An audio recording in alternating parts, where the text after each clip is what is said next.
तो चलिए स्टार्ट करते हैं meaning and concept of sports training. तो सबसे पहले हम बात करते हैं इसके अंदर मीनिंग ऑफ स्पोर्ट्स ट्रेनिंग कि स्पोर्ट्स ट्रेनिंग का मतलब क्या होता है। तो अगर मैं स्पोर्ट्स ट्रेनिंग के बारे में बोलूँ तो training has been referred as a systematic exercise of efforts for a considerable time and developing abilities to face greater load, especially for competitions। ठीक है, तो ट्रेनिंग का मतलब क्या है? ट्रेनिंग एक सिस्टमैटिक एफर्ट है। ठीक है, सिस्टमैटिक तरीके से एक एक्सरसाइज करने, एक एफर्ट्स डालने हैं। कब तक डालने हैं?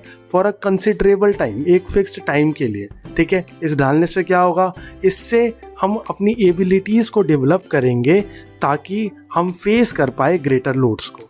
ठीक है, जनरली ये जो ट्रेनिंग करी जाती है वो करी जाती है कॉम्पिटिशन्स के लिए। ठीक है, अगर ट्रेनिंग का मतलब समझा जाए तो हमें ट्रेनिंग करनी है, हमें एक्सरसाइजेस करनी है, एक तरीके से करनी है ताकि हम धीरे धीरे हम अपनी एबिलिटी को बढ़ाएं और ज़्यादा से ज़्यादा लोड हम उठा पाएँ। ठीक है, जैसे अगर मैं बोलूँ कि मैं पहले 10 फीट्स तक जंप कर पाता था, तो अब मुझे और ट्रेनिंग करनी है ताकि मैं और ज़्यादा ग्रेटर लोड कर पाऊँ, यानी मैं और ज़्यादा अच्छा परफॉर्म कर पाऊँ।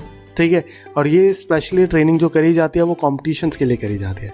ओके, आगे क्या है इसके अंदर? Sports training.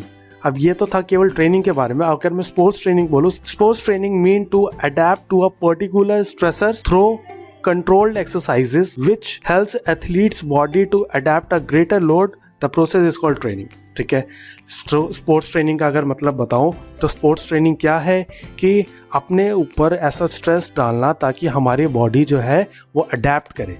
ठीक है, कंट्रोल्ड एक्सरसाइजेस करो और एक स्ट्रेसर डालो जिससे हमारी बॉडी जो होगी उसको उस स्ट्रेसर की आदत पड़ेगी और वो उस पर अडेप्ट हो जाएगी। ठीक है, और अडेप्टेशन की वजह से या तो देखो, जैसे मैं बोल रहा हूँ कि मैं रोज़ अपने चेस्ट के ऊपर 50 किलो का वेट उठाने लग गया। ठीक है, तो उससे क्या होगा? मेरी बॉडी को उसकी आदत पड़ जाएगी 50 किलो उठाने की। तो वो क्या करेगी? उसको उठाने के लिए वेट को और ज़्यादा मसल डेवलप कर देगी उस एरिया के अंदर जो कि यूज़ हो रहे हैं उस वेट को उठाने के लिए। ठीक है, अब इससे क्या हुआ? हम मेरी बॉडी ने अडेप्ट कर लिया। अब athletes body adapt for a greater load. अब वो मैं लोड जो 50 kg था, अब वो मैं ईजिली उठा पाता हूँ। ठीक है, तो ये मैंने ट्रेन किया अपने आप को ताकि मैं अडेप्ट कर पाऊँ और अच्छा परफॉर्म कर पाऊँ। ठीक है, इस प्रोसेस को ही हम ट्रेनिंग बोलते हैं। ओके, तो चलिए आगे देखते हैं और मतलब समझते हैं डेफिनेशन ऑफ स्पोर्ट्स ट्रेनिंग का। क्या डेफिनेशन है स्पोर्ट्स ट्रेनिंग की? तो sports training is a planned and controlled process in which, for achieving a goal, changes in complex sport motor performance, ability to act and behavior are made through measures of content, methods and organizations। अगर sports training का मतलब समझा जाए, definition में बताओ sports training क्या है? एक प्लान्ड और कंट्रोल्ड प्रोसेस है जो कि किया जाता है गोल्स अचीव करने के लिए, जिसके अंदर हमें जो गेम के, जो स्पोर्ट्स के जो कॉम्प्लेक्स मोटर परफॉर्मेंसेस चाहिए हमें। ठीक है, जैसे मैंने बोला कि हमारे बीच का कोऑर्डिनेशन होना चाहिए बहुत अच्छा, हमारे आईज़ का और हमारे फुट का, ताकि मैं एक शूट मार पाऊँ फुटबॉल के अंदर, ग्राउंड के अंदर। ठीक है, तो मेरे को एक स्पेसिफिक मोटर परफॉर्मेंस चाहिए वहाँ पे, तो एक स्पेसिफिक एबिलिटी होनी चाहिए मेरे पास। ठीक है, तो वो एबिलिटी जो है वो डेवलप होगी एक मेथड के थ्रू, एक ऑर्गेनाइजेशन के थ्रू, एक सिस्टमैटिक प्लान के थ्रू, जो कि है स्पोर्ट्स ट्रेनिंग। ठीक है, तो रोनाल्डो अगर एक शूट मार रहा है फुटबॉल ग्राउंड के अंदर, तो वो अपनी मोटर स्किल्स को डेवलप कर चुका है उस स्पोर्ट के लिए। ठीक है, तो ये है स्पोर्ट्स ट्रेनिंग की डेफिनेशन। आगे बात करते हैं हम लास्ट टॉपिक जो कि है concept of sports training. Sports training का कॉन्सेप्ट है क्या एक्चुअल में? तो sports training is the main element to get higher achievements. ठीक है, अगर मुझे अचीवमेंट्स चाहिए, अगर मैं अच्छा परफॉर्म करना चाहता हूँ किसी कंपटीशन में, तो मुझे उसके लिए ट्रेन करना पड़ेगा। ठीक है, मुझे उसके लिए खुद को ट्रेन करना पड़ेगा ताकि मैं हाईएस्ट अचीवमेंट्स तक खुद को पहुँचा पाऊँ। ठीक है, with the passage of time more time and effort are being devoted to training for preparation for competition. जैसे जैसे टाइम बीतता जा रहा है ना, वैसे वैसे लोग जो है अपना और ज़्यादा टाइम और एफर्ट्स लगाते हैं। ठीक है, कॉम्पिटिशन्स के लिए तैयारी करने के लिए। और जब से न्यू टेक्निक्स और टेक्नोलॉजीज़ आई है जिसकी वजह से जो वो टाइम लगा रहे हैं ना खुद का कंपटीशन में तैयारी करने के लिए, वो बहुत ज़्यादा एफिशिएंटली यूज़ हो रहा है, क्योंकि टेक्निक एंड टेक्नोलॉजी जो है वो बहुत ही प्रिसाइसली मेज़र कर पाती है एक एक चीज़ों को, ठीक है, जिसकी वजह से बहुत ही अच्छे अच्छे रिजल्ट्स निकल के आ पाते हैं, ठीक है। अच्छा, training for any game or event has become very technical and a scientific approach is needed to get the desired results, ठीक है। अगर ट्रेनिंग की मैं बात करूँ किसी भी गेम में, तो हर गेम का ना एक अपना तरीका होता है, उसके अलग अलग टेक्निकल थिंग्स होती है, ठीक है। अब हमारे स्पोर्ट्स साइंस जो बंदे पढ़ते थे उन्होंने क्या किया, उस चीज़ों को समझा कि कितने एंगल पे हमारी बॉडी बेस्ट पोजीशन पे होगी, कितने एंगल पे हम सबसे ज़्यादा लोड उठा पाएंगे, कितने एंगल पे सबसे ज़्यादा अच्छी परफॉर्मेंस होगी, और उसी तरीके से वो ट्रेन करवाते हैं एथलीट्स को, ठीक है, ताकि उनका मिनिमम एफर्ट्स लगे और मैक्सिमम रिजल्ट निकल के आए, ठीक है। तो ट्रेनिंग जो है वो केवल ऐसा ही नहीं कि मेरे को बस वेट उठाना तो मैं कैसे भी उठा दूँ, ठीक है। एक प्रॉपर फॉर्म के साथ, एक प्रॉपर टेक्निक के साथ, एक साइंटिफिक अप्रोच के साथ जब मैं काम करता हूँ तो मुझे डिज़ायर्ड जो रिजल्ट्स हैं मेरे, जो मैं बनना चाहता हूँ, जो मैं अचीवमेंट चाहता हूँ, वो मुझे मिल पाती है, ठीक है। तो ये है पूरा कॉन्सेप्ट स्पोर्ट्स ट्रेनिंग का, इसलिए हम स्पोर्ट्स ट्रेनिंग करते हैं। करते हैं सबसे पहले, अगर मैं बात करूं प्रिंसिपल्स ऑफ स्पोर्ट ट्रेनिंग के, तो सबसे पहला प्रिंसिपल आता है इसके अंदर, द प्रिंसिपल ऑफ कंटिन्यूटी, ठीक है, प्रिंसिपल ऑफ कंटिन्यूटी। इसके अंदर क्या है, according to this principle training must be continuous. अगर हम बात करें स्पोर्ट्स ट्रेनिंग की, तो वो जब तक ट्रेनिंग होएगी नहीं जब तक वो कंटिन्यूअसली ना करी जाए, ठीक है। कंटिन्यूअस का मतलब क्या है यहाँ पे, कि no break in between training. Training जब हम कर रहे हैं ना, तो बीच बीच में थोड़ी थोड़ी देर पे ब्रेक नहीं लेना, ठीक है, कंटिन्यू ट्रेनिंग करनी है। इसका मतलब ये नहीं कि सांस लेने के लिए भी ब्रेक नहीं लेना है सांस लेने के लिए, लेकिन एक लंबा पीरियड का कोई ब्रेक नहीं होना चाहिए, ठीक है।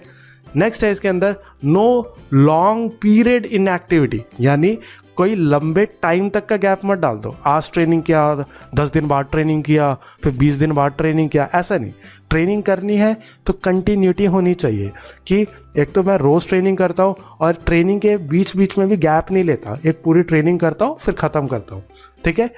Max interval between 2 training session but not too long, ठीक है। हमें मैक्स टू मैक्स टाइम देना है 2 सेशंस के बीच में, ठीक है। अगर मैंने आज बहुत ज़्यादा ट्रेनिंग करी है और मैं बुरी तरीके से थका हुआ हूँ, तो हो सकता है कल मैं उतनी ज़्यादा ट्रेनिंग ना कर पाऊँ, ठीक है।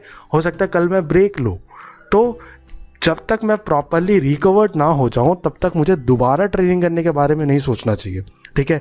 लेकिन इतना ज़्यादा भी गैप नहीं देना कि मैं ट्रेनिंग की कंटिन्यूटी को ही ख़राब कर दूँ, ठीक है। तो ये है principle of continuity, okay. Next बढ़ते हैं आगे और देखते हैं प्रिंसिपल ऑफ ओवरलोड, ठीक है। प्रिंसिपल ऑफ ओवरलोड क्या बोलता है, the principle of overload states that there should be a greater load than normal on body for any training adaptation. इसका मतलब क्या है कि अगर तुम्हें अपनी बॉडी के अंदर कोई चेंज लेके आना है तो अपने कंफर्ट जोन से तुम्हें बाहर आना पड़ेगा।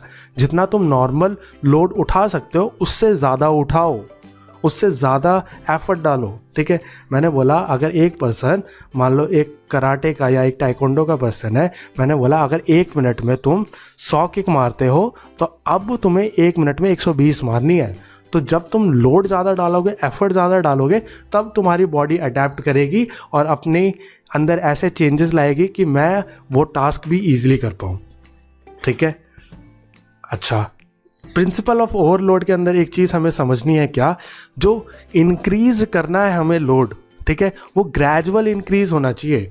यानी अगर हम ट्रेनिंग का वॉल्यूम इंक्रीज़ कर रहे हैं, मैं बोल रहा हूँ कि पहले तुम आधा घंटा रनिंग करते थे, अब तुम्हें 45 मिनट्स करनी है, तो मैंने ट्रेनिंग का लोड बढ़ाया है अगर, तो वो धीरे धीरे थोड़ा थोड़ा बढ़ाना है, एकदम से बहुत ज़्यादा लोड नहीं बढ़ाना, ठीक है।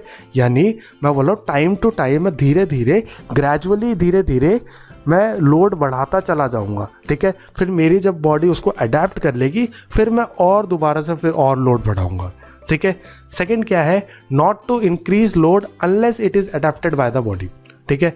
तब तक लोड मत बढ़ाओ आगे जब तक मैं उसको उठाने के काबिल ना हो जाऊँ प्रीवियस वाले को, ठीक है। मान लो मैंने बोला एक पर्सन 1 मिनट के अंदर 100 किक मारता है, ठीक है।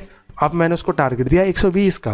अब वो 120 तक में जब तक कंफर्टेबल ना हो जाए ना, जब तक आराम से ना मार पाए ना, तब तक मुझे 140 का टारगेट नहीं देना उसे, ठीक है, नहीं तो फ़ायदा ही नहीं है कुछ देने का। 100-120 हो नहीं रहे उससे, मैं 140 का टारगेट दे दूँ। तो प्रिंसिपल ऑफ ओवरलोड क्या बोलता है भाई कि जितना तुम नॉर्मल है ना, जितना तुम्हारा नॉर्मल वर्कआउट है उससे थोड़ा सा ज़्यादा लोड डालो, तभी तुम्हारी बॉडी अडेप्ट करेगी उस चेंज को और तुम्हारे अंदर चेंजेस लेके आएगी ताकि तुम और अच्छा परफॉर्म कर पाओ। ठीक है, नेक्स्ट आता है इसके अंदर प्रिंसिपल ऑफ इंडिविजुअल डिफरेंसेस। ठीक है, प्रिंसिपल ऑफ इंडिविजुअल डिफरेंसेस क्या बोलता है कि every athlete is different and the responses to the exercise और लोड विल वेरी टू। ठीक है, मतलब हर एक एथलीट दूसरे एथलीट से अलग है और उसके ऊपर जो एक्सरसाइज का या लोड का जो भी तुम डाल रहे हो ना, उसका रिस्पॉन्स भी अलग आने वाला है। ठीक है, इसका मतलब समझो, मैंने बोला 2 जने हैं, दोनों जने को मैंने भागने के लिए बोला। ठीक है, दोनों को सेम डाइट देता हूँ, सेम ट्रेनिंग करवाता हूँ, लेकिन एक जना जो है वो अच्छा भागता है, अच्छा परफॉर्म करता है, जबकि दूसरा इतना नहीं करता। तो ये क्या है, क्योंकि डाइट भी सेम थी सबकी, सबने सेम एक्सरसाइजेस भी किए, फिर भी रिस्पॉन्स डिफरेंट क्यों आया। ठीक है, तो ये ही है प्रिंसिपल ऑफ इंडिविजुअल डिफरेंसेस कि हर एथलीट अलग है, उसको अलग तरीके से ट्रीट करो। ठीक है, हो सकता है उसके अंदर जो कमी हो वो दूसरे वाले के अंदर ना हो, तो इंडिविजुअल अटेंशन होनी चाहिए एक एक एथलीट पे, तभी रिजल्ट्स निकल के आते हैं।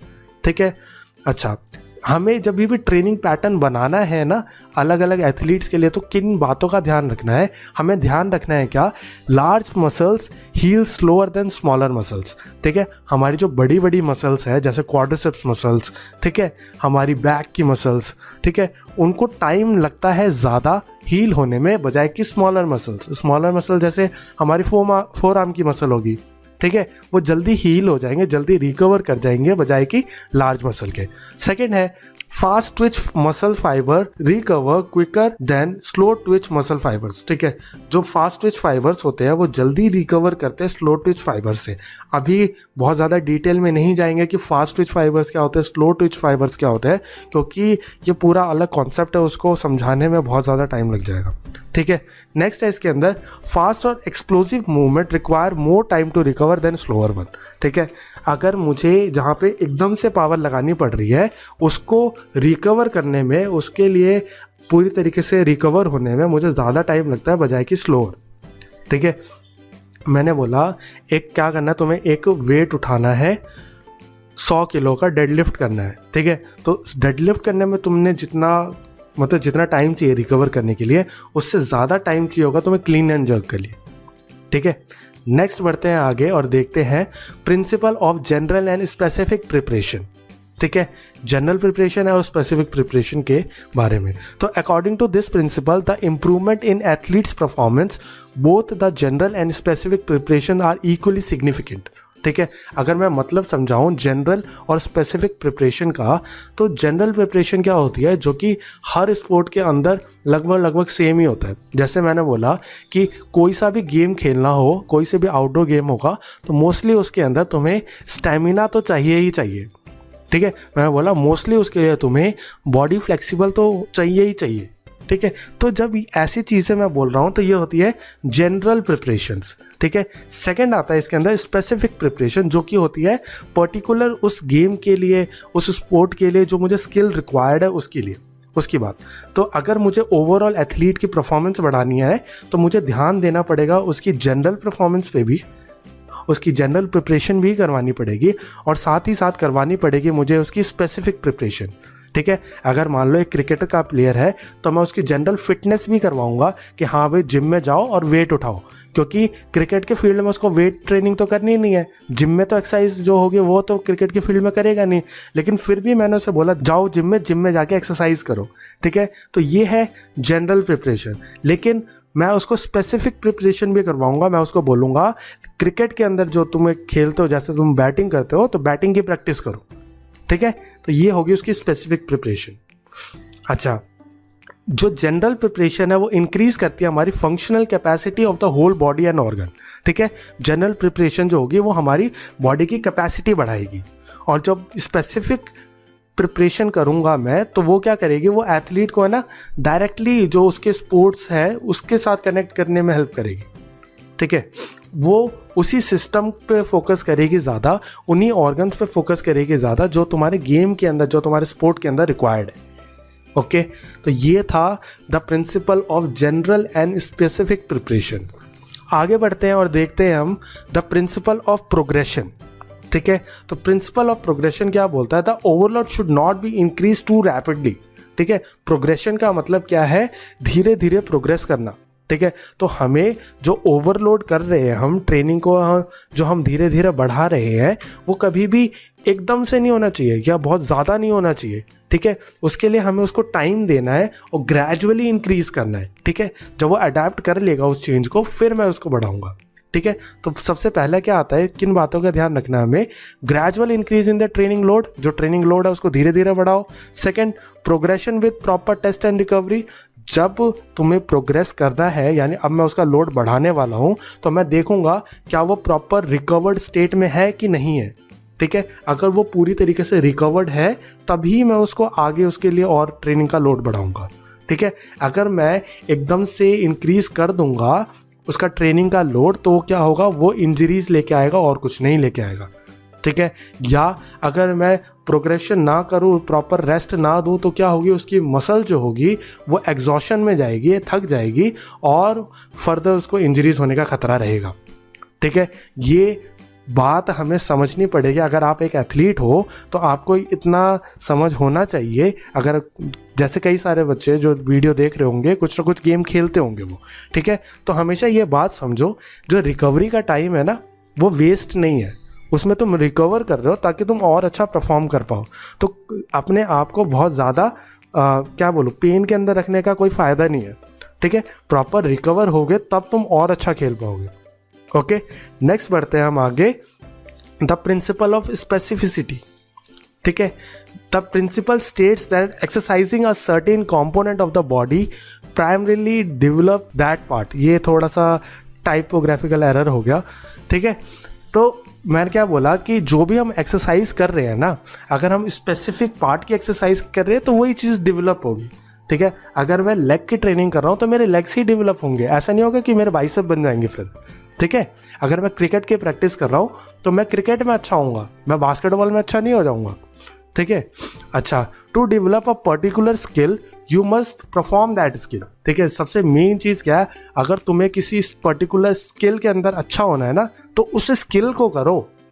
ठीक है, दूसरी चीज़ों को, दूसरे फैक्टर्स के बारे में इतना मत सोचो। ठीक है, जो मैंने पहले भी हमने बात करी जनरल ट्रेनिंग और स्पेसिफिक ट्रेनिंग की, तो जनरल और स्पेसिफिक में जनरल के ऊपर हमें फोकस करना है क्योंकि वो तुम्हारी ओवरऑल कैपेसिटी बढ़ाएगा, लेकिन जनरल में ही मत घुसे रहो। मेन स्पोर्ट पे भी तो फोकस करो जो तुम्हारा है, खेलना है जो तुम्हें। ठीक है, तो अगर तुम्हें एक पर्टिकुलर स्किल बढ़ानी है तो उसको तुम्हें खेलना पड़ेगा, उसको तुम्हें परफॉर्म करने पड़ेगा। ठीक है, नेक्स्ट बढ़ते हैं हम आगे और देखते हैं the principle of active involvement. ठीक है, according to this principle both coach and athlete must participate actively and willingly. ठीक है, एक्टिव इन्वॉल्वमेंट क्या बोलता है कि भाई तब तक एक पॉजिटिव रिजल्ट नहीं निकल के आ सकता जब तक कोच अपने स्किल्स को ना डाले और एथलीट्स अपने एफर्ट्स को ना डाले। जब दोनों मिल के है ना एक्टिवली पार्टिसिपेट करेंगे और अपनी इच्छा से पार्टिसिपेट करेंगे, तभी जाके तुम एक प्रॉपर रिजल्ट निकाल पाओगे उस एथलीट से, उस कोच से।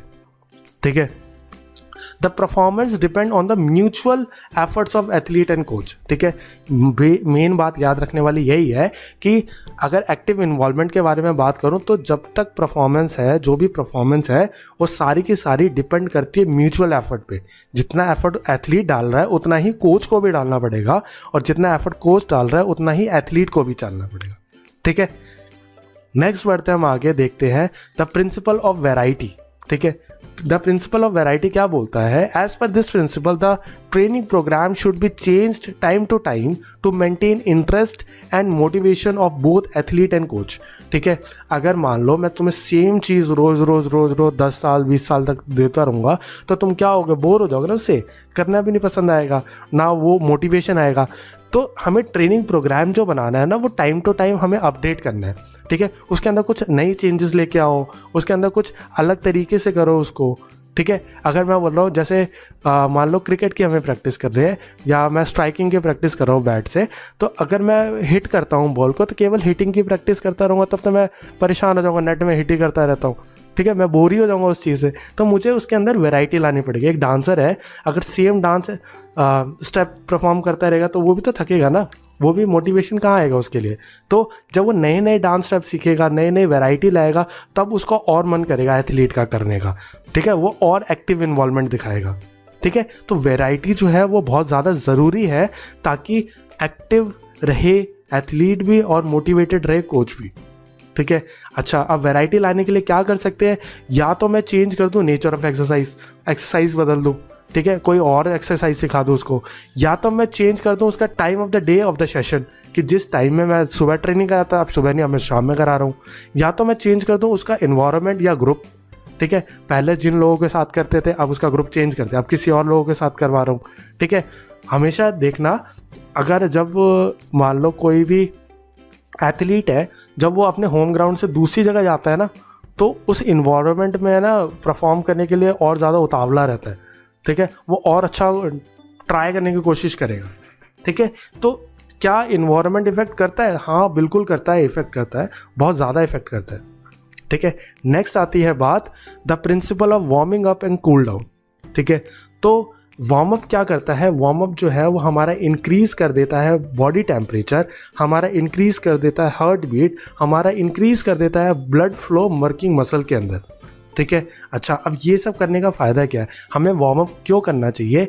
वार्म अप जो होता है ना वो हमें ना तैयार करता है मेन इंटेंसिव स्पोर्ट के लिए, किसी भी एक्टिविटी के लिए। अगर मैं एकदम से बहुत ख़तरनाक काम करने वाला हूँ, बहुत ज़्यादा लोड डाल रहा हूँ अपनी बॉडी पे, तो एकदम से मत डालो उसको, बॉडी को तैयार कर लो। तो थोड़ा सा वार्म अप कर लिया, थोड़ा सा मैंने रनिंग सा कर लिया, ठीक है, थोड़ी सी जॉगिंग कर ली, थोड़े से स्ट्रेचेस कर लिए, तो उससे क्या होगा, जो भी मसल मेरी यूज़ होने वाली है ना उस एक्टिविटी के अंदर, तो वो क्या होगी, उसके अंदर ब्लड फ्लो जाएगा, ब्लड फ्लो जाएगा तो वो अच्छी तरीके से वर्क कर पाएगी। जब हमारा बॉडी टेम्परेचर बढ़ेगा, हमारी हार्ट बीट तेज़ होगी, तो हम पूरी तरीके से तैयार होंगे उस एक्टिविटी को करने के लिए, ठीक है। ऑपोजिट है इसका exactly cooling down. Cooling down क्या बोलता है कि अपने बॉडी टेम्परेचर को लोअर करो, अपने हार्ट बीट को लोअर करो और डिक्रीज़ करो अपना ब्लड फ्लो, जो वर्किंग मसल से है वहाँ से हटाओ और वाइटल ऑर्गन्स तक दोबारा पहुँचाओ, ठीक है। यानी अब क्या करना है, अब हमने जब एक्टिविटी ख़त्म कर लिया है तो अब धीरे धीरे धीरे धीरे अपना बॉडी टेम्परेचर को वापस नॉर्मलाइज करो, अपने हार्ट बीट को भी नॉर्मल स्टेट पे लाओ, और जो वर्किंग मसल तक सारे ब्लड पहुंच रहा था ना, अब उसको वाइटल ऑर्गन्स, जहाँ पे ऑर्गन्स में हमें सबसे ज़्यादा ज़रूरत होती है ब्लड की, वापस वहाँ पे पहुँचाओ, ठीक है। तो ये है वार्मिंग अप और कूलिंग डाउन का प्रिंसिपल। आगे बढ़ते हैं और देखते हैं the principle of rest and recovery, ठीक है। तो the principle of rest and recovery बोलता है, as per the principle the training programme should be conceived in a way that there should be a proper rest and interval between training activities. तो हमें ध्यान रखना है हमेशा कि training programme जब भी बनाओ तो इस तरीके से बनाओ कि एक बंदा प्रॉपर रेस्ट कर पाए और उसके ट्रेनिंग इंटरवल्स के अंदर प्रॉपर गैप हो, ठीक है। अगर उसके अंदर गैप नहीं होगा तो वो थका हुआ पहले से ही है, उसकी मसल्स पहले से ही फटीग है, ठीक है। अब वो दोबारा से जब दोबारा ट्रेनिंग करने लग जाएगा तो उस थकी हुई मसल से वो कभी परफॉर्म नहीं कर पाएगा, पहली बात तो, ठीक है। दूसरा चीज़, अगर वो फिर भी लोड डाल के करवाता है उससे, तो वो इंजरी को बहुत ज़्यादा अट्रैक्ट कर रहा है अपनी तरफ, ठीक है। तो एक उस एथलीट का इंजर्ड होना बहुत ज़्यादा कॉमन हो जाएगा, ठीक है। तो एक एथलीट बचा तभी रह सकता है जब वो प्रॉपर रेस्ट करे और प्रॉपर टाइम दे दो सेशंस के बीच में, दो ट्रेनिंग सेशंस के बीच में, ठीक है। तो वही उसकी एबिलिटीज़ को भी बढ़ाएगा और उसको अच्छा परफॉर्म करने में भी हेल्प करेगा, ओके। अच्छा, हमें हेल्प क्या करता है, जो रेस्ट और रिकवरी का कॉन्सेप्ट है वो हमें हेल्प करता है हमारी बॉडी को रीजनरेट करने के अंदर, ठीक है, वो रिकवर करने के अंदर हेल्प करता है। और एथलीट एक प्रॉपर रिकवरी और रेस्ट के बाद उतना ही ज़्यादा स्ट्रॉन्ग और उतना ही ज़्यादा अच्छा होके निकलेगा, ठीक है। तो ये है the principle of rest and recovery. आगे बढ़ते हैं और देखते हैं the principle of ensuring results, ठीक है।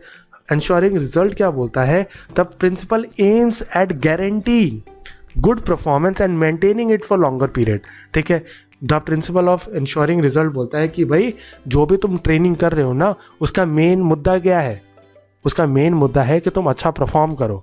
अगर तुम पहले से ही अच्छा परफॉर्म करे थे तो उसको मेंटेन कर पाओ ज़्यादा से ज़्यादा टाइम तक, ठीक है। तो यही इंश्योरिंग रिजल्ट बोलता है कि टाइम टू टाइम अपनी चीज़ों को मेजर करो। अगर जिस चीज़ों में तुम लैग कर रहे हो, जो चीज़ें तुम्हारी अच्छी नहीं है, उस पर तुम फोकस करो और उनको और काम करवाओ ताकि तुम अच्छे से अच्छा रिजल्ट दोबारा दे पाओ, ठीक है। आगे है इसके अंदर last, the principle of cyclicity. Cyclicity का प्रिंसिपल बोलता है कि the training programme should be developed in various training cycles such as macro cycle, ठीक है, दूसरा है मेसो साइकिल और तीसरा है माइक्रो साइकिल। यानी जो हम ट्रेनिंग प्रोग्राम बना रहे हैं ना, तो उसको साइकिलिंग फॉर्म में रखो कि चेंज किया, फिर दोबारा चेंज किया, फिर दोबारा से उसे अपनाया, ठीक है। तो एक पैटर्न के टाइम पीरियड में उसको वैरायटी लाते रहना है, उसके अंदर चेंजेस करते रहने हैं। तो एक साइकिलिंग पैटर्न बना के रखो, ठीक है। तो साइकिलिंग पैटर्न के हमें 3 हिस्से बताए हैं, मैक्रो, मेसो और माइक्रो, ठीक है। तो मैक्रो साइकिल क्या होती है? जो साइकिल हर 3 से 12 महीने पे चेंज होगी, ठीक है। सेकंड क्या है? मेसो साइकिल, जो कि हर 3 से 6 हफ्ते पे हमें चेंज करने की ज़रूरत पड़ेगी, ठीक है। थर्ड है माइक्रो साइकिल, जो कि हमें 3 से 10 दिन के अंदर चेंज करनी पड़ेगी, ठीक है। तो जैसे जैसे हम ट्रेनिंग पैटर्न को चेंज करेंगे, एक साइक्लिक फॉर्म में लाएंगे, तो उतना अच्छा हमारा ट्रेनिंग पैटर्न होगा, उतनी अच्छी हमारी ट्रेनिंग टेक्निक होगी और उतनी ज़्यादा वैरायटी से जब होगी, इतनी ज़्यादा वैरायटी होगी हमारे पास, तो एथलीट भी मोटिवेटेड रहेगा और कोच भी। तो ओवरऑल परफॉर्मेंस जो है वो अपने आप ही बढ़ेगी और अच्छी होगी। तो चलिए स्टार्ट करते हैं चैप्टर का पार्ट 3, जिसका नाम है वार्मिंग अप लिमरिंग डाउन, जिसके अंदर सबसे पहले हम बात कर रहे हैं meaning of warm up. Warming up का मतलब क्या होता है, ठीक है। तो a short term activity carried out prior to any severe और स्किल्ड एक्टिविटीज़, ठीक है। मैंने क्या बोला कि अगर मैं कुछ इंटेंस एक्टिविटी करने वाला हूँ, कोई बहुत ज़्यादा सीवियर एक्टिविटी करने वाला हूँ, जिसके अंदर बहुत सारी स्किल्स लगेगी, बहुत सारी एबिलिटीज़ लगेगी, तो उससे जस्ट पहले मैं एक क्या करूँगा उसकी प्रिपरेशन के लिए, ताकि एक एथलीट प्रिपेयर हो पाए फिजिकली, मेंटली और साइकोलॉजिकली, ठीक है, उस एक्टिविटी को करने के लिए, उस ट्रेनिंग को करने के लिए, उस कंपटीशन को करने के लिए। तो वो जो पार्ट किया उसने, छोटा सा टर्म ऑफ एक्टिविटी करी, वो है वार्मिंग अप, ठीक है। अब वार्मिंग अप के बारे में और देखते हैं। तो टाइप्स ऑफ वार्म अप पे जाते हैं सबसे पहले।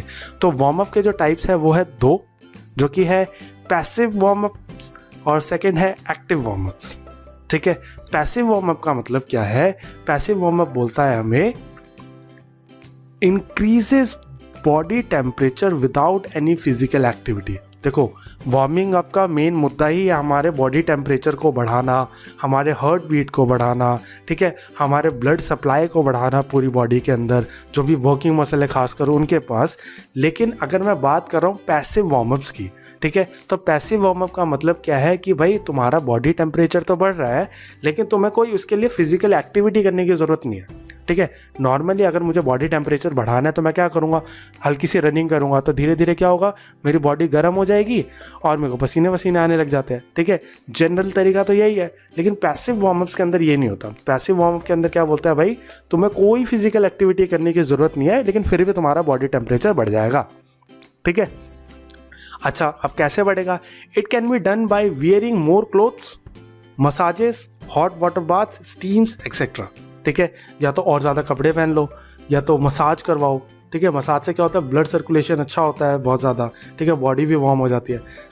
और क्या ऑप्शन है, हॉट वाटर बाथ ले लो, स्टीम ले लो, ठीक है। तो ये सब आता है पैसिव वार्म अप्स के अंदर। अच्छा, एक बात सोचो, इसका फ़ायदा क्या है? मेन फ़ायदा इसका ये है कि देखो, हमने कोई तो एक्टिविटी तो करी नहीं और हमारा वार्म अप भी हो गया, ठीक है। तो जो मेन एक्टिविटी जिसके लिए मैं वार्म अप कर रहा हूँ, जैसे मान लो मैं एक रनिंग से पहले थोड़ी सी स्ट्रेचिंग वगैरह करके एक 100 मीटर रन के लिए, एक पूरा प्रोफेशनल 100 मीटर रन के लिए मैं वार्म अप कर रहा हूँ, तो अब उसके अंदर जो मेरी एनर्जी ख़त्म होने वाली थी, उसके लिए मैंने वो एनर्जी बचा ली पैसिव वार्म अप करके, ठीक है। पैसिव वार्म अप करने से क्या हुआ, मेरी कोई एनर्जी कंज्यूम नहीं हुई है। तो बेनिफिट क्या है इसका कि यहाँ पे कोई एनर्जी कंजम्पशन नहीं होता स्पेसिफिकली वार्म अप करने के लिए। ओके, चलिए आगे बढ़ते हैं और देखते हैं इसके अंदर सेकंड पार्ट जो है एक्टिव वार्म अप्स, ठीक है। तो एक्टिव वार्म अप क्या है? एक्टिव वार्म अप बोलता है, एक्टिव वार्म के अंदर होता है increasing body temperature by doing any light physical activity, ठीक है। यहाँ पे जो बॉडी टेम्परेचर बढ़ता है एक्टिव वार्म अप के अंदर, उसके अंदर या तो तुम थोड़ी सी बहुत हल्की सी फिजिकल एक्टिविटी करनी पड़ती है। जैसे कि क्या कर सकते हो तुम जॉगिंग कर सकते हो, तुम स्ट्रेचिंग कर सकते हो, जंपिंग कर सकते हो। तो ये सारी जब तुम कुछ एक्टिविटीज़ करोगे तो तुम्हारा हार्ट रेट अपने आप ही तेज़ हो जाएगा, ठीक है, तुम्हारा बॉडी टेम्परेचर भी बढ़ जाएगा और साथ ही साथ तुम्हारा ब्लड सप्लाई उन मसल्स के अंदर भी बढ़ जाएगा। तो तुम पूरी तरीके से प्रिपेयर हो जाओगे एक इंटेंस एक्टिविटी करने के लिए, ठीक है। तो ये था active and passive warm ups. आगे देखते हैं हम एक्टिव वार्म अप जो है वो होते हैं 2 टाइप के, ठीक है, जिसके अंदर फर्स्ट आता है जनरल वार्म अप्स और सेकंड है स्पेसिफिक वार्म अप्स, ठीक है। जनरल वार्म अप्स की अगर मैं बात करूं तो general warm up it is usually performed prior to all activities, ठीक है। जो कि जनरल वार्म अप है जो कि जनरली मैं किसी भी गेम से पहले कर सकता हूँ, ठीक है, ठीक। या तो मैं फुटबॉल खेलने जा रहा हूँ, मैं कुछ भी करने जा रहा हूँ, ठीक है, तो नॉर्मल कुछ एक्सरसाइजेज जो कि मैं सबसे पहले कर सकता हूँ। कोई भी गेम हो, कोई भी एक्टिविटी हो, सबके लिए एक सिंपल वार्म अप चलेगा ही चलेगा, ठीक है। जैसे कि एग्जांपल क्या है, मैं हल्की सी जॉगिंग जो है मैं हर गेम के लिए कर सकता हूँ। अगर मैं बास्केटबॉल खेलता हूँ, फुटबॉल खेलता हूँ, टाइकोंडो करता हूँ, कराटे करता हूँ, कुछ भी करता हूँ, मैं जनरल वार्म अप मेरा रनिंग हो सकता है, ठीक है। तो एक ऐसा वार्म अप जो कि हर एक्टिविटी में चलेगा, तो वो है general warm up. Specific warm up क्या बोलता है, exercises have direct relationship with the activity to be done, ठीक है। मैं केवल वही एक्सरसाइजेस करूँगा जो कि मैं उस गेम में भी करने वाला हूँ, ठीक है।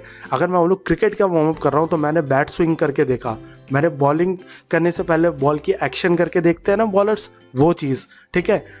जो फुटबॉल खेलने से पहले वो हल्का हल्का सा फुटबॉल पे किक मार के जो प्रैक्टिस सी करते हैं वो, ठीक है। जो टाइकोंडो के प्लेयर होते हैं वो क्या किक मार के देखते हैं थोड़ा सा वार्म अप करने के लिए बॉडी को, ठीक है। तो जो एक्टिविटी में एक्चुअल में गेम में करने वाला हूँ उसी टाइप की एक्टिविटी अगर मैं पहले करता हूँ तो वो होता है स्पेसिफिक वार्म अप, ठीक है। जो जनरल वार्म अप होते हैं मेन स्ट्रेस होता है उनका कि उनकी कोऑर्डिनेटिव एबिलिटीज़ बढ़ाओ, ठीक है, फ्लेक्सिबिलिटी बढ़ाओ और ब्लड सप्लाई बढ़ाओ एक्टिव मसल के अंदर, ठीक है। जॉगिंग करने का, रनिंग करने का, ठीक है, स्किपिंग करने का मेन मुद्दा क्या है कि हमारी कोऑर्डिनेशन बढ़ जाए। हमारा कोऑर्डिनेशन अच्छा होगा तो हम अच्छा परफॉर्म कर पाएंगे, ठीक है। हमारी फ्लेक्सिबिलिटी अच्छी होगी तो भी हम अच्छा परफॉर्म कर पाएंगे। हमारी मसल्स एक्टिव होगी तो हम बेटर परफॉर्म कर पाएंगे, ठीक है। लेकिन स्पेसिफिक वार्म अप के अंदर क्या है, इनका जो मेन स्ट्रेस है वो है various skill to be performed in the game, ठीक है। जो भी मैं स्किल्स करने वाला हूँ परफॉर्म गेम के अंदर, केवल और केवल मैं उनके बारे में ही बात करूँगा, ओके। चलिए आगे देखते हैं। इन्हीं के अंदर जो जनरल वार्म अप होते हैं वो इंक्लूड करते हैं जॉगिंग, रनिंग, जंपिंग, स्ट्रेचिंग और अदर जनरल एक्सरसाइजेस, ठीक है। लेकिन स्पेसिफिक वार्म अप के अंदर क्या है, केवल और केवल वही एक्सरसाइज होगी जो कि कंसर्न करती है उस गेम को और उस एक्टिविटी को जो कि मैं करने वाला हूँ, ओके। तो ये था general and specific warm ups के बारे में, एक्टिव वार्म अप्स का जो पार्ट होते हैं, ओके। नेक्स्ट बात करते हैं मेथड्स ऑफ वार्मिंग अप। मैं किन किन मेथड को अपना सकता हूँ अपनी बॉडी को वार्म करने के लिए। तो फर्स्ट है जनरल मेथड। जनरल मेथड के अंदर मैं कर सकता हूँ जॉगिंग, सिंपलिंग एक्सरसाइजेज, बहुत आसान सी एक्सरसाइजेज कर ली, स्ट्रेचिंग कर ली, ठीक है। दूसरा ऑप्शन है मेरे पास कि मैं वार्म अप करूँ वार्म वाटर से, ठीक है, गर्म पानी से नहा के, ठीक है। थर्ड ऑप्शन है मेरे पास मैं मसाजेस के थ्रू करूँ, ठीक है। फोर्थ है स्टीम बाथ लेके, और है हमारे पास हॉट ड्रिंक्स पी के, ठीक है। तो ये सारे ही तरीके हैं वार्म अप के जो कि मैं अपना सकता हूँ जनरल वार्म अप के अंदर, ठीक है। नेक्स्ट बात करते हैं हम इंपॉर्टेंस ऑफ वार्मिंग अप, कि अब तो हमने पढ़ा कि वार्म अप में ये होता है वो होता है, लेकिन इसका फ़ायदा क्या है एक्चुअल में। तो सबसे पहला मेन फ़ायदा है इसके अंदर इंक्रीजेस बॉडी टेम्परेचर। हमारी बॉडी का जो है टेम्परेचर बढ़ जाता है। जब हमारी बॉडी का टेम्परेचर बढ़ता है तो हमारी मसल्स जो होती है उनके अंदर ब्लड सप्लाई अच्छा होगा और वो अच्छी तरीके से एक्ट कर पाएंगे। उनकी इलास्टिसिटी जो होती है, जो मसल की इलास्टिसिटी यानी वो कितना फैल सकता है वो बढ़ जाती है, ठीक है। तो इंजरीज़ के चांसेस जो होते हैं वो बहुत ज़्यादा रिड्यूस हो जाते हैं, ठीक है, और हमें इंजरी का ख़तरा उतना ही कम हो जाता है। नेक्स्ट है इसके अंदर decrease the viscosity of muscle.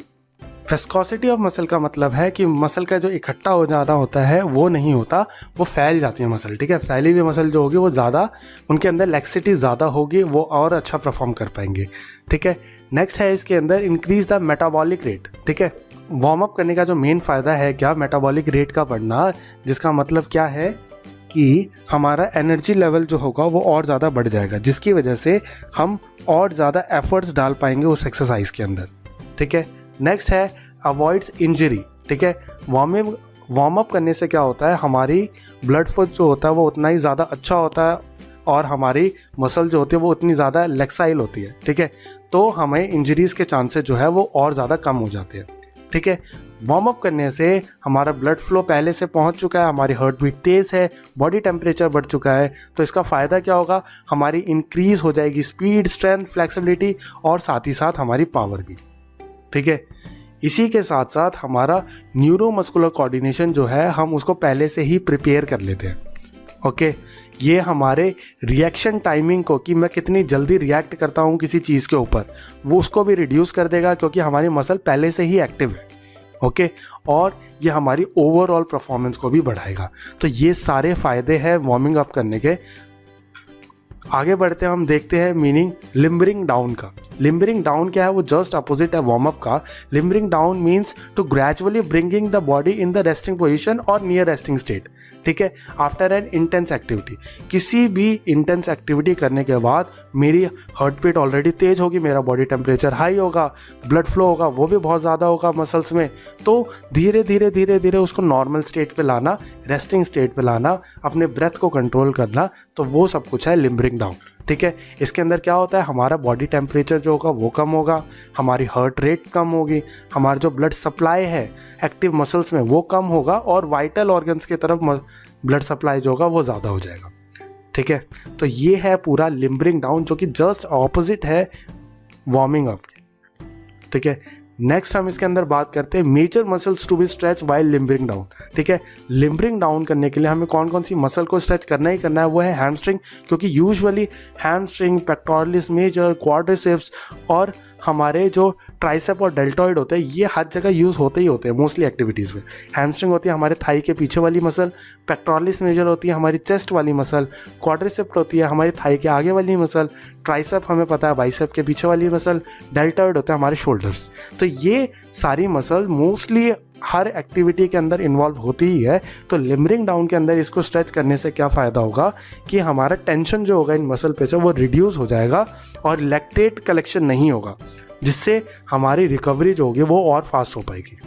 ठीक है, नेक्स्ट देखते हैं importance of limbering down. Limbering down करने का या कूल डाउन करने का फ़ायदा क्या है, ये हमारा बॉडी टेम्परेचर को नॉर्मल कर देता है।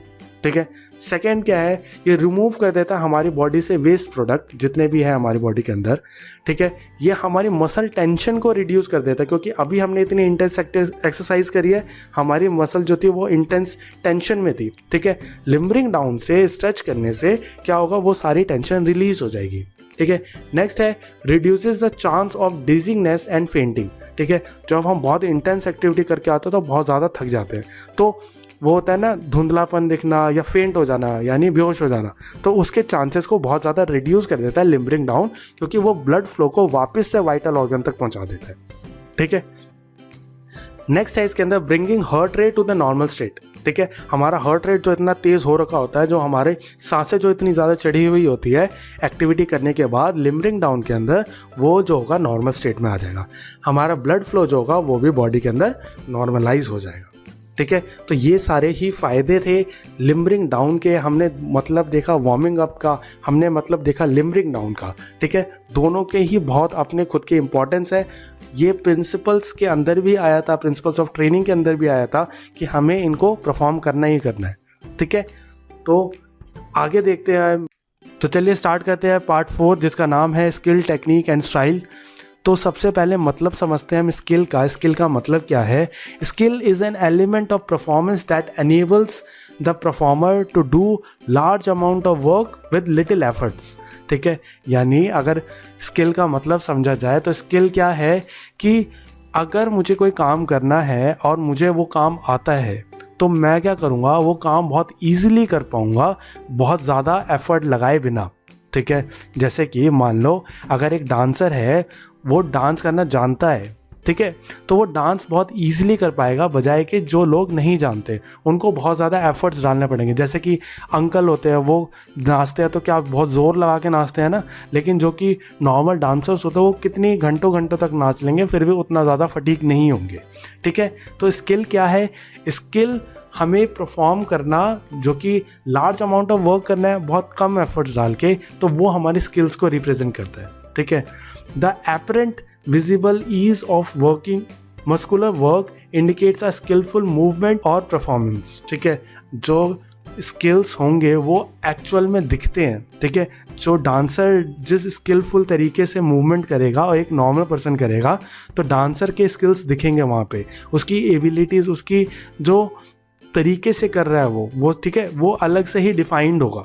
ठीक है। तो ये होता है स्किल। अगर मैं स्किल के क्लासिफिकेशंस करूँ तो स्किल जो होती है वो बहुत सारे टाइप्स की होती है। सबसे पहला है इसके अंदर ओपन स्किल। ठीक है। ओपन स्किल का मतलब क्या है? Skills that are not under control and are unpredictable. ठीक है। जब मुझे कोई आइडिया नहीं है मुझे किस चीज़ के ऊपर काम करना है या किस चीज़ के ऊपर स्किल दिखानी है, तो वो होता है ओपन स्किल। जैसे कि मान लो फुटबॉल के अंदर मुझे नहीं पता किस तरफ से बॉल आएगा और मुझे कहाँ पे मारनी पड़ सकती है। ठीक है। तो ये है ओपन स्किल। नेक्स्ट है इसके अंदर क्लोज स्किल। ठीक है। इसके अंदर क्या है? It take place in a stable predictable environment and the performer knows what to do and when to do. ठीक है। यहाँ पे क्या होता है, बहुत एक स्टेबल एनवायरनमेंट है और बहुत ज़्यादा प्रिडिक्टेबल है। मुझे पता है किस तरीके से करना है और कैसे करना है और कब करना है। ठीक है। जब मैं वॉलीबॉल के अंदर सर्विस लूँगा, ठीक है, तो मुझे पता है कि मुझे ओपन करना है। ओके। तो वो सारा कुछ कंट्रोल्ड है मेरे हाथ में, तो इसको बोला जाता है क्लोज स्किल। नेक्स्ट आता है इसके अंदर सिंपल स्किल। सिंपल स्किल क्या है? The skill that do not require large amount of coordination.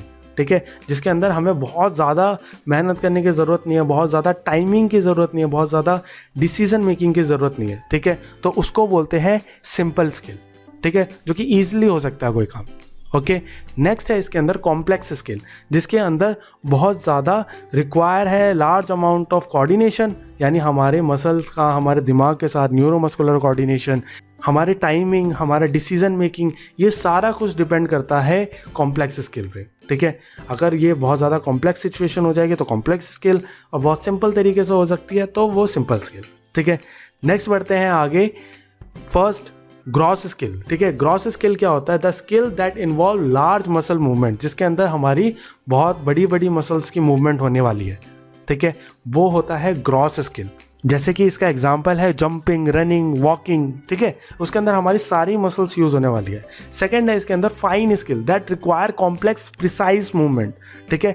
Skills के जिसके अंदर बहुत ज़्यादा प्रिसाइजली मूव करना है। ठीक है। उसके अंदर बड़े बड़े मसल का काम नहीं है, बहुत छोटे मसल का काम है। बहुत छोटे सिग्नल्स आएंगे हमारे नर्वस सेल से हमारे स्केलेटल मसल पे, और हमें बहुत प्रिसाइजली काम करना, बहुत ध्यान से काम करना है। ठीक है। तो वो होता है फाइन स्किल्स। ठीक है। जैसे कि मैं बोल सकता हूँ सुई के अंदर धागा डालना। ठीक है। वो कोई बड़े बड़े मसल का काम नहीं है, लेकिन बहुत फाइन स्किल है वो। ओके। नेक्स्ट आता है इसके अंदर discrete skill, that skill that are brief and have clear cut beginning and end. ठीक है। वो स्किल जिसका मुझे शुरुआत भी पता है, जिसकी मुझे एंड भी पता है। ठीक है। बिल्कुल क्लियर कट है सब कुछ। ठीक है। तो वो होता है डिस्क्रीट स्किल। जैसे कि इसका एग्जाम्पल ले सकते हो पेनल्टी शॉट जो होता है फुटबॉल का। ठीक है। सेकंड है इसके अंदर सीरियल स्किल, जिसके अंदर ग्रुप ऑफ, मतलब सारे डिस्क्रीट स्किल को ना एक साथ ग्रुप कर दो, और उसको जब कॉम्प्लेक्स मूवमेंट के साथ एक सब मुझे अपने कॉन्शियस डिसीजन के साथ जब एक्शंस लेना पड़ेगा, अपनी स्किल दिखानी पड़ेगी, तो वो होता है सीरियल स्किल। ओके। आगे बढ़ते हैं और देखते हैं कॉन्टिन्यूस स्किल, जो कि रिपीट होती रहेगी एक साइकिल के अंदर। ठीक है। एक बार मैंने बॉल को हिट किया, वो पास होकर दोबारा से मेरे पास आ गई, फिर मुझे हिट करना है, फिर वो पास होकर दोबारा से मेरे पास आएगी। ठीक है। इसका एग्जांपल हो सकता है वैसे साइकिलिंग हो सकता है, इसका एग्जांपल स्विमिंग हो सकता है, जो कि एक रिपीट कॉन्टिन्यूस मूवमेंट के अंदर मैं रहूँगा। ओके। नेक्स्ट है इसके अंदर individual skill, skill that are performed in isolation, मतलब एक बार परफॉर्म किया तुम्हारा काम हो गया, अब तुम्हें दोबारा ज़रूरत नहीं है वो परफॉर्म करने की। ठीक है। अगर इसका एग्जांपल लेना है तो ले लो हाई जंप। ओके। आगे बात करते हैं हम इसके अंदर कोएक्टिव स्किल्स की। कोएक्टिव स्किल्स क्या होते हैं? Skills that are performed at the same time with other but without confrontation, ठीक है, यानी यहाँ पे हम दूसरों के साथ परफॉर्म कर रहे हैं लेकिन दोनों है ना अलग अलग टीम में है, एक साथ नहीं कर रहे, ठीक है। जैसे कि एक रेस हो रही है, सारे एक साथ भाग रहे हैं, ठीक है, लेकिन क्या वो मेरे साथ थोड़ा ना भाग रहा है, वो है को एक्टिव स्किल्स। नेक्स्ट आता है इसके अंदर इंटरएक्टिव स्किल्स, जिसके अंदर skills where other participants are directly involve, जो कि मुझे हेल्प करेगा आगे फर्दर करने के लिए, ठीक है। बॉल को मैंने हिट किया, वो दूसरे पार्टनर के पास गई, उसने मेरे को वापस हिट करके मुझे दिया, ठीक है। तो ये है इन्वॉल्वमेंट है दूसरे इंडिविजुअल का जो कि सपोर्ट कर रहा है मेरे स्किल को, ठीक है। ये होता है इंटरएक्टिव स्किल्स, ठीक है। तो ये थे सारे स्किल्स जो कि क्लासिफाइड है इतने सारे। अब आगे हम बात करते हैं मीनिंग ऑफ टेक्निक की, ठीक है। टेक्निक का मतलब क्या होता है? Technique is the basic movement of sport. किसी भी स्पोर्ट का बेसिक जो मूवमेंट होता है उसको बोला जाता है क्या? टेक्निक, ठीक है। इसके अंदर साइंटिफिक प्रिंसिपल्स यूज़ करके हम एक इफ़ेक्टिव तरीके से काम करते हैं ताकि मुझे मेरा एम अचीव हो पाए, ठीक है। यानी मैं ज़्यादा खामो खा के एफर्ट्स नहीं डालूंगा, जो प्रिसाइज मूवमेंट्स है, केवल जो तरीके वाली मूवमेंट है केवल वो करूँगा जिससे मुझे बेस्ट से बेस्ट रिजल्ट आ पाए और कम से कम एफर्ट्स लगा के, ठीक है। तो वो है टेक्निक। अगर टेक्निक को और डिफाइन किया जाए तो technique is the way of performing a skill, ठीक है। किसी एक स्किल को किस तरीके से परफॉर्म किया जाना चाहिए तो उस तरीके को हम बोलते हैं टेक्निक, ओके। लास्ट हम बात करते हैं आगे मीनिंग ऑफ स्टाइल की। स्टाइल का मतलब क्या होता है, ठीक है। It is a manner of doing something that is characteristics of a particular person और पैटर्न, ठीक है। मैंने बोला किसी एक पर्टिकुलर पर्सन कोई किसी काम को कैसे करता है तो वो उसके काम करने का ढंग है, वो उसके काम करने का स्टाइल है, ठीक है। वो किस पैटर्न को फॉलो करता है तो वो उसके काम करने का पैटर्न है, ठीक है। मैंने बोला एक पर्सन है वो बाइक तेज चलाता है तो वो उसका स्टाइल है, एक पर्सन जो कि स्लो चलाता है वो उसका स्टाइल है, ठीक है। तो एक पर्सन किसी भी काम को किस तरीके से करेगा तो वो बात करता है स्टाइल। अगर स्टाइल की अगर मैं बात करूं, अगर एक मूवमेंट में कर रहा हूं और वो परफेक्ट है तो वो बहुत ज़्यादा अच्छा दिखेगा, बहुत ज़्यादा अपीलिंग होगा, देख के उसको बहुत ज़्यादा मज़ा आएगा, ठीक है। तो ये था सारा कुछ स्टाइल के बारे में। तो हमने तीनों चीज़ें कवर करी इसके अंदर। स्किल्स क्या होते हैं, हमने क्लासिफिकेशन देखा कि स्किल को कितने हिस्सों में बांटा हुआ है, हमने बात करी मीनिंग ऑफ टेक्निक की, क्या मतलब है टेक्निक का, और लास्ट हमने बात किया मीनिंग ऑफ स्टाइल कि स्टाइल का मतलब होता क्या है, ठीक है। तो इस सब